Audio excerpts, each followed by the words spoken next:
Hello and welcome to Frost Over the World. Later in the programme, the world's #1 ranked tennis player, Novak Djokovic of Serbia. The president of Colombia on his startling new ideas for tackling the drugs trade. But we begin with the Arab Spring, now turning in several places to winter.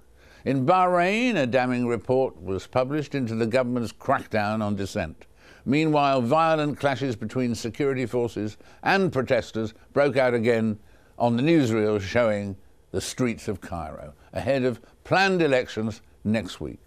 This week has also seen the capture of Saif Gaddafi, Turkey joining the calls for President Assad of Syria to step down, and Yemenis opposing the transfer of power deal in particular, signed by President Saleh.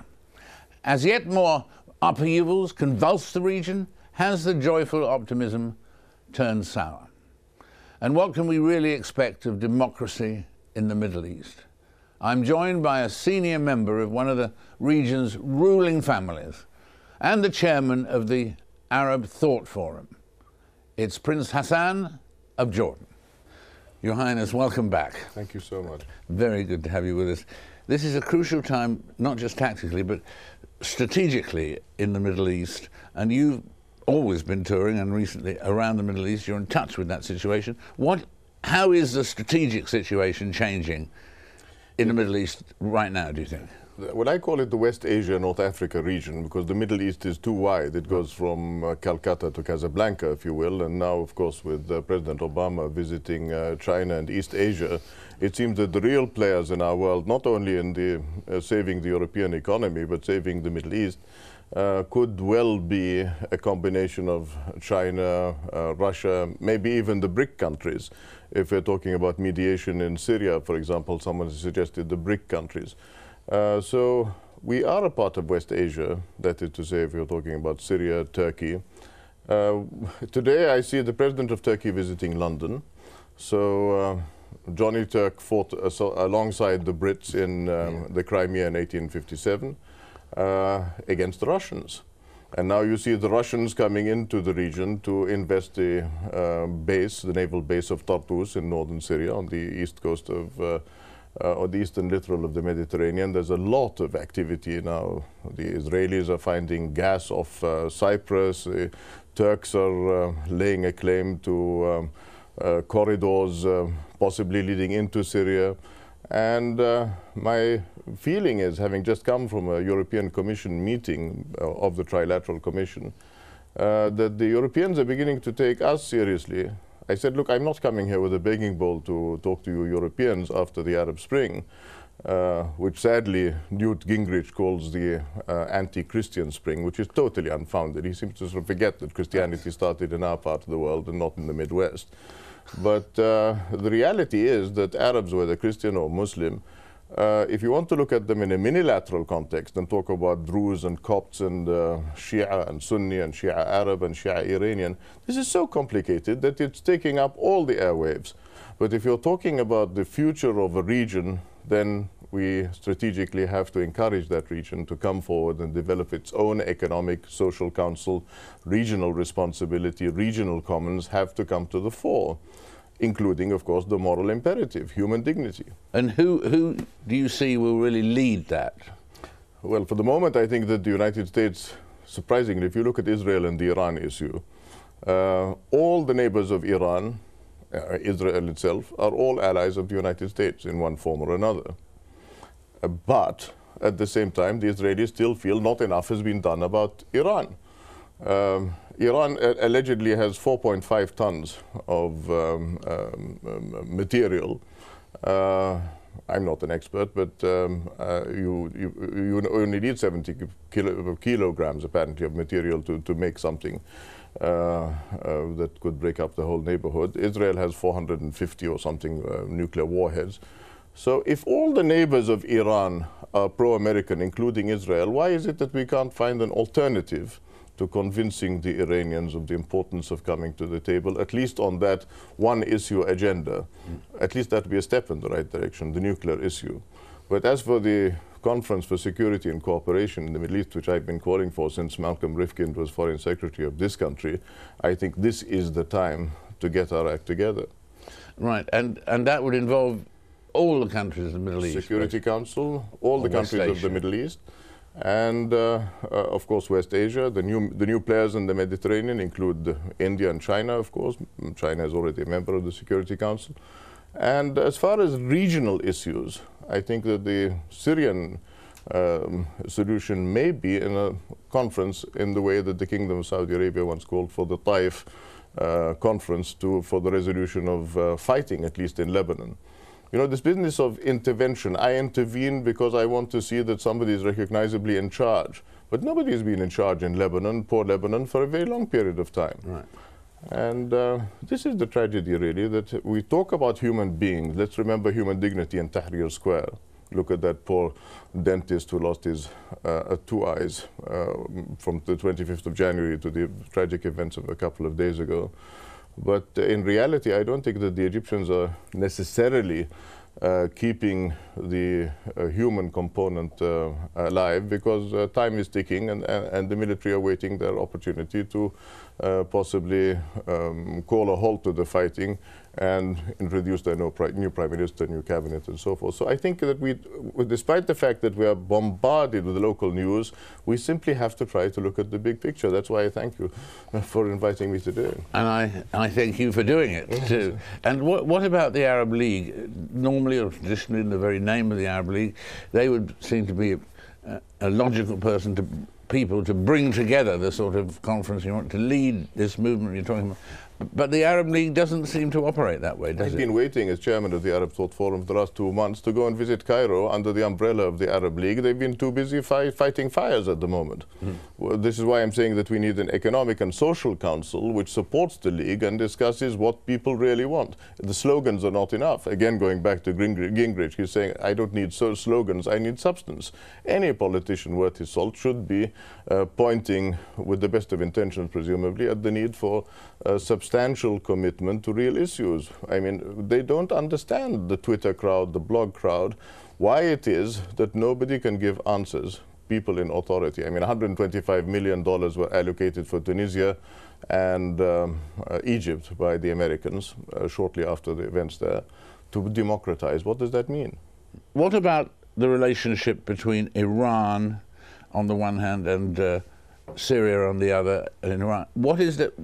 Who's stacking up to be opponents of one another? Saudi Arabia and Iran? Is that the most explosive chemistry in the situation? Look at it this way, David, if I may. The biggest pillar for Chinese interest in the region used to be Iran. Now they're playing a two-pillar policy. They're supporting the Kingdom of Saudi Arabia, as I mentioned at the Royal United Services Institute the other day.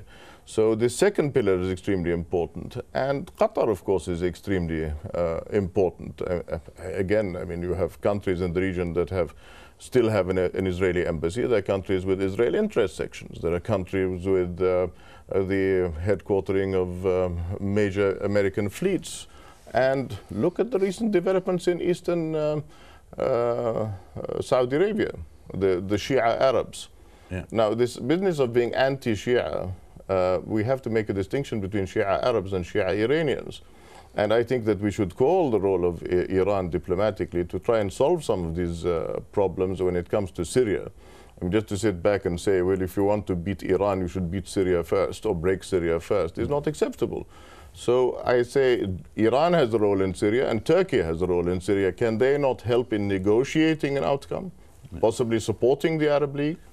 And at the same time, you said something last time you were here with us which intrigued me, and I scribbled it down at the time, and you said oil is incompatible with democracy. Well, today, what did you have in mind there? Today I say hyper-globalization is incompatible with democracy because everybody is looking for new energy sources, whether it's oil or nuclear or wind or alternatives, without any priorities whatsoever given to people's happiness. I mean, we are an Arab League, and Somalia is an Arab country. Why in God's name are they not doing something for the Somalis? I mean, the Kenyan invasion or the Kenyan liberation or the Kenyan corridor that's being opened today is to bring oil from southern Sudan to the coast.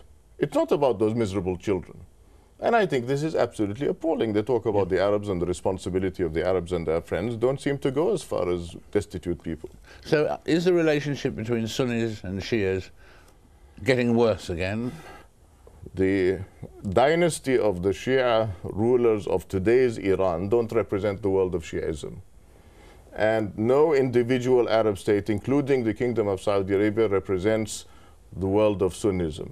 These people have to get together and talk as intellectuals, as religious leaders, as lawmakers, sooner rather than later. We have no Muslim Vatican. There's no address for Islam. And on the contrary, I mean, it's now becoming so diffuse that anyone with a long beard can start a new school of Islamic thought, which is just unacceptable. Yeah. And what about the Arab Spring? Is it, it was such an amazing and exciting development earlier this year. Is it becoming a disappointment? Is it becoming fractured at the moment, or does it have the potency still for producing goodwill? Well, there are many good news stories. I mean, the forthcoming elections in Morocco, for example, and seeing the King of Morocco with his people. I mean, some people still say, well, this will make the monarchy stronger, but on the other hand, is the issue to make the monarchy weaker? No, the issue is to bring stability and participation. In Bahrain, to see the king and the crown prince, whatever your view of Bahrain may or may not be, I think fills one with admiration that he can sit there and listen to a very well-regarded international Egyptian lawyer with a group of Arab lawyers presenting a summary of a 500-page report. I think is quite amazing. And then to say, well, yes, we may have got it wrong. So there is this interaction starting, but where it's going drastically wrong is the bandwagoning, either by the army or by political parties with an agenda, as in Yemen. But the fact that the young people still go back to Tahrir Square, as they are doing in the next couple of days, is a very dangerous situation, because if it's met by force and confronted, it will just push the movement underground. And when that happens, of course, the ideologues will take over again. And that is a real danger, isn't it? That is the real danger, that the traditional parties, the ideologies, will take over from those who aspire to free thought and free expression. We are so grateful to you. This tour d'horizon has been stimulating and positive. Thank you very much indeed. Thank you so much indeed. Thank you. Our thanks to Prince Hassan there. Earlier this month, Colombian armed forces reported the killing of Alphonse Cano, the leader of the country's FARC rebels. The country's president, Juan Manuel Santos, declared that it was the most resounding blow against the organization in its entire history. But the killing didn't signal an end to all of Colombia's problems. Drugs and cocaine, things have improved there, but in general they remain as a big problem still, both for user countries in the West and for producer countries like Colombia. So, fresh from his FARC victory, Mr. Santos has also been arguing for a new and radical attitude to the drugs war. I caught up with President Santos earlier this week. Mr. President, it's a great joy to see you again. My honor. The UN Global Commission on Drugs earlier this year said, the war on drugs has not and cannot be won. Are they right or wrong or too pessimistic? Well, in our case, Colombian case, we are winning because all the indicators from wherever you analyze our war on drugs, you can say we are winning. However, our success is our neighbor's problem, the balloon effect. So if you analyze the problem globally, what I say is we're sort of in a static bicycle. We fight, but the drugs continue to flow. So in a way, what they're saying is true. And so you feel there may be a case for legalizing some drugs as a way of dealing with the problem? What I've been saying is that we need to sit down and with an open mind start discussing new alternatives. If the world as a whole considers that legalization is the way, I would support it. You would? Yeah. What I'm not going to do is to be the sort of a proposal I'm not going to take the vanguard and start a crusade for legalization. No, because in my case, in Colombia's case, the drug trafficking is a problem of national security. Drug trafficking is what feeds all our violent and illegal groups. And so we must continue to fight with everything we can and fight all the links of this terrible chain that the drug traffickers have. But if the world decides that there's another option and we will participate in that discussion, then we would support that. And you would support that if it concerned, obviously, marijuana and even cocaine? Even cocaine, yes. If they legalize marijuana, they legalize cocaine. Because that takes out the profits from the mafias and the criminal world. And as the Observer suggested in one of the editorials, why don't you switch to some entrepreneurs, legal entrepreneurs that pay taxes, and with those taxes you make a campaign to reduce consumption as they do with cigarettes. So I would, if need be, and if that's what the world wants, I would support that.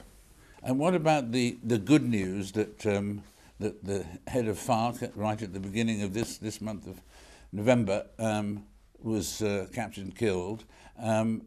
Will that affect what you're trying to do? Will it make any of the things we're talking about any easier, or what? Yes, no doubt whatsoever. First of all, it increased my popularity, which which is always good. Yes. But you can't do anything without that. No. but it gave a lot of optimism to the Colombian people. This is a very important asset that we have. We have a population which feels that they're going in the right direction. I say that optimism is like the sun with the plants. If a society is not optimistic, they won't grow. They won't be they won't be audacious. They won't take risks. They won't take difficult decisions. We're going through a very positive phase of our history, and shutting down the leader of the FARC has, in a way, accelerated this positive mood. This does not mean that the FARC will be defeated tomorrow, but it weakens them, it demoralizes them, and it makes our task easier. So do you think that the new leader of FARC, codenamed Tymoshenko, sounds more like the Ukraine, doesn't it? And but I mean, do you think it's possible that he would sit down for talks with you about a peace on terms that you could do it? I hope so. I hope so. I hope that they realize that they've been fighting for 47 years, and what have they achieved? Absolutely nothing. 97% of the population rejects them. Militarily, they're weaker every day. They have to restore to use terrorist methods to say they're alive. They've achieved absolutely nothing. I hope that they realize that the door is open, and I've said that since the first day of my government. The door is open for a dialogue if they are sincere in wanting to reach an agreement. And as far as those extrajudicial executions were concerned and so on, you've reached a stage now from when there were more than 3,000 in the period going back 1994 to 2009 and so on. You have managed to wipe those out, except for a very few cases? What they call the false positives, that's what the extrajudicial executions were now called. Fortunately, they disappeared. Maybe there's one or two cases, and what we're trying to do now is the responsible people responsible for these crimes, that they go and pay for their crimes, and they'll be judged and condemned and go to jail. We don't want impunity with this terrible thing that happened. But again, fortunately, this is over. Now we have some armed forces that have a tremendous prestige. The people accept them as legitimate armed forces that respect human rights. And I would say that today our armed forces are probably one of the armed forces that respects more the human rights than any army in the world.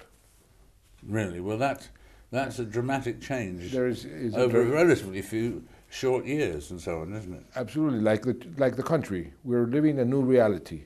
Colombia is a very, very different country from what we were living 10 years ago when we were about to be declared a failed state. Right. Now we're a rising star. That's a dramatic change, and we've changed in many respects. One of them is the behavior of our armed forces in terms of human rights and the way they conduct themselves. And so what is your plan now, Mr. President? Do you plan to run again?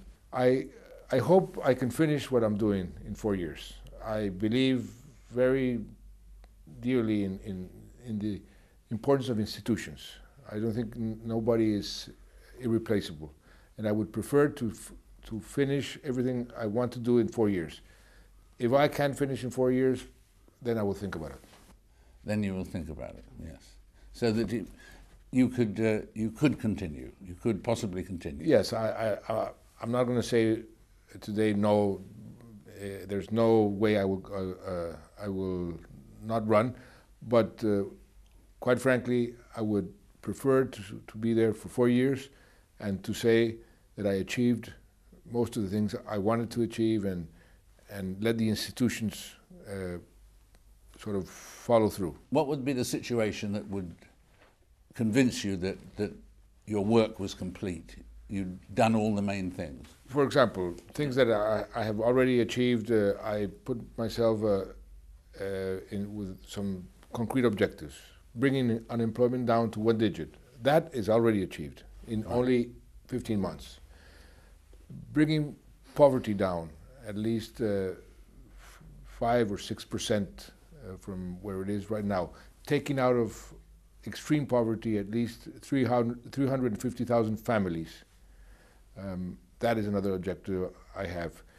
And of course, this is not something that is in my hands, but if I can achieve a peace accord with the FARC, then I would go very happily to my gravestone and say goodbye. I go very happy. Well, thank you very much. It's quite clear you're not going to have a lot of spare time. Well, that's why people elected me. Thank you so much. Thank you. Our thanks there to the supremely articulate Juan Manuel Santos. In a moment, this year's tennis superstar, #1 for virtually the whole of this year, for the first time in his career, Novak Djokovic, after this break.